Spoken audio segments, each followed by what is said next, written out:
आधीचं गाव पारेगाव आणि आत्ता बाप कंपनी त्या ठिकाणी एस्टॅब्लिश झाली त्यानंतरचं पारेगाव याच्यामध्ये काय फरक आहे?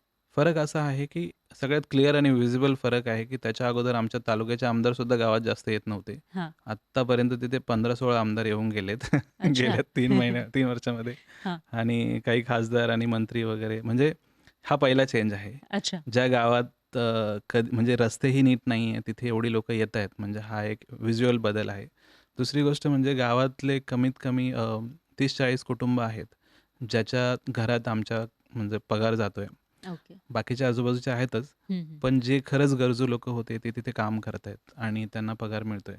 त्याच्यानंतर जी काही मुलं होती, जी कदाचित पोलीस भरती, मिलिटरी भरती अशा गोष्टी त्यांनी केल्या असत्या. हं, हं. ते आय-टीमध्ये आलेत आणि आता ते चांगल्या प्रकारचे डेव्हलपर्स बनले. ते चांगला पगार घेत आहेत. म्हणजे गावाचं अर्थकारण सुधारलंय. ऑब्व्हियसली म्हणजे बऱ्यापैकी सुधारले आणि अजूनही बरेच लोकं तिथे तयार होतील आणि मला असं वाटतं, की माझी एक इच्छा होती, की त्या गावातले जेवढे कुटुंब आहेत, त्या हं, प्रत्येक कुटुंबात एक सॉफ्टवेअर इंजिनिअर तयार झाला पाहिजे हं. आणि त्याने इंटरनॅशनल कस्टमर्सबरोबर काम केलं पाहिजे तिथे बसूनच. तर ते आता हळू-हळू शक्य होतंय.